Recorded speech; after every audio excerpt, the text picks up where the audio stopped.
Furthermore, philosophy treats of physics, where a more careful knowledge is required because the problems which come under his head are numerous and of very different kinds, as, for example, in the case of the conducting of water. For at points of intake and at curves and at places where it is raised to a level, currents of air naturally form in one way or another, and nobody who has not learned the fundamental principles of physics from philosophy will be able to provide against the damage which they do.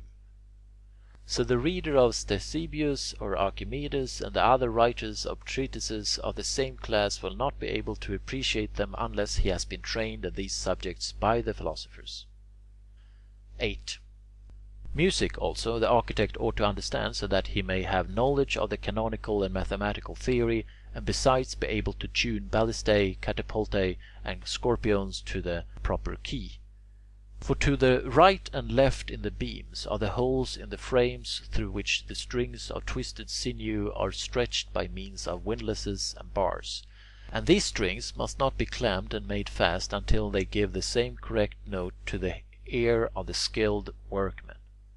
For the arms thrust through those stretched strings must, on being let go, strike their blow together at the same moment, but if they are not in the unison, they will prevent the course of projectiles from being straight. 9. In theatres likewise there are the bronze vessels, which are placed in niches under the seats in accordance with the musical intervals on mathematical principles. These vessels are arranged with a view to musical concords or harmony, and apportioned in the compass of the fourth, the fifth, and the octave, and so on up to the double octave, in such a way that when the voice of an actor falls in unison with any of them, its power is increased, and it reaches the ears of the audience with greater clearness and sweetness. Water organs too, and the other instruments which resemble them, cannot be made by one who is without the principles of music. 10. The architect should also have a knowledge of the study of medicine on account of the questions of climates, air, the healthiness and unhealthiness of sites, and the use of different waters. For without these considerations, the healthiness of a dwelling cannot be assured. And as for the principles of law, he should know those which are necessary in the case of buildings having party walls, with regard to water dripping from the eaves, and also the laws about drains, windows, and water supply. And other things of this sort should be known to architects, so that, before they begin upon buildings, they may be careful not to leave disputed points for the householders to settle after the works are finished, and so that in drawing up contracts the interest of both employer and contractor may be wisely safeguarded. For if a contract is skilfully drawn, each may obtain a release from the other without disadvantage. From astronomy we find the east, west, south, and north, as well as the theory of the heavens, the equinox, solstice, and courses of the stars. If one has no knowledge of these matters, he will not be able to have any comprehension of the theory of sundials. 11. Consequently, since this study is so vast in extent, embellished and enriched as it is with many different kinds of learning, I think that men have no right to profess themselves architects hastily, without having climbed from boyhood the steps of these studies, and thus, nursed by the knowledge of many arts and sciences, having reached the heights of the holy ground of architecture. 12. But perhaps to the inexperienced it will seem a marvel that human nature can comprehend such a great number of studies and keep them in the memory. Still, the observations that all studies have a common bond of union and intercourse with one another will lead to the belief that this can easily be realized. For a liberal education forms, as it were, a single body made up of these members. So, therefore, who from tender years receive instructions in the various forms of learning recognize the same stamp on all the arts, and an intercourse between all studies, and so they more readily comprehend them all. This is what led one of the ancient architects, Pytheus, the celebrated builder of the temple of Minerva at Priene, to say in his commentaries that an architect ought to be able to accomplish much more in all the arts and sciences than the men who, by their own particular kinds of work and the practice of it, have brought each a single subject to the highest perfection. But this is, in point of fact, not realized. 13.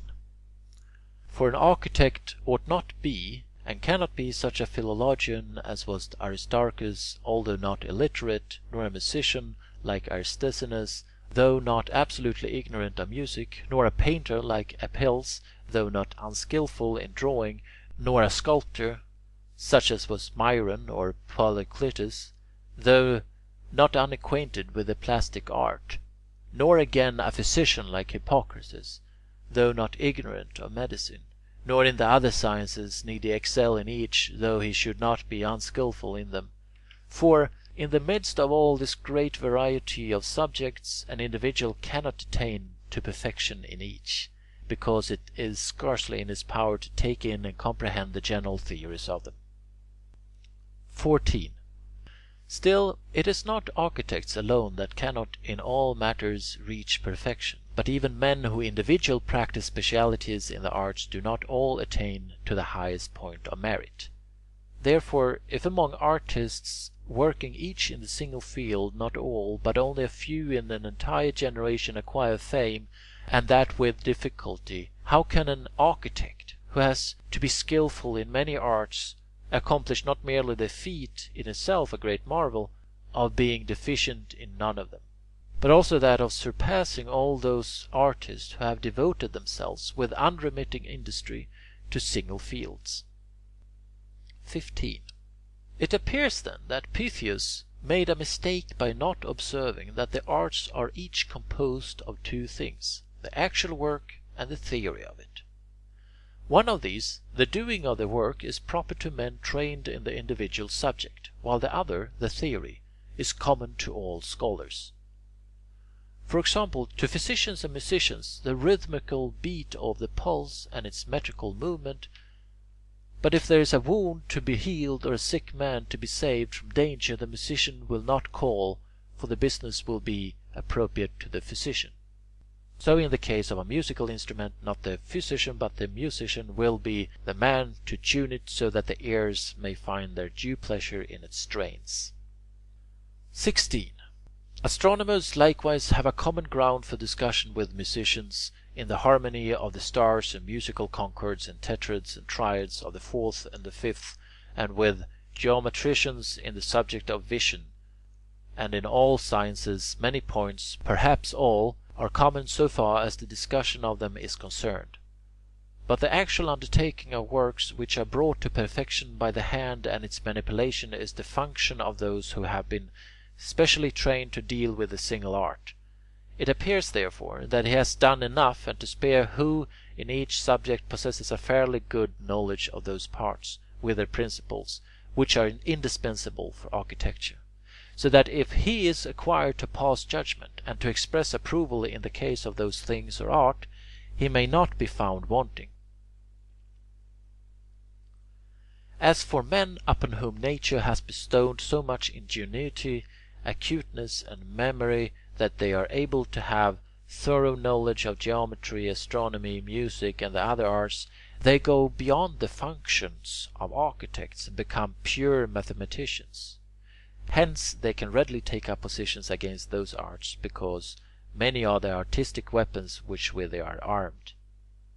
Such men, however, are rarely found, but there have been such at times, for example, Aristarchus of Samos, Philolaus and Archytas of Tarentum, Apollonius of Perga, Eratosthenes of Cyrene, and among Syracusans Archimedes and Scopinas, who through mathematics and natural philosophy discovered, expounded, and left to posterity many things in connection with mechanics and with sundials. 17.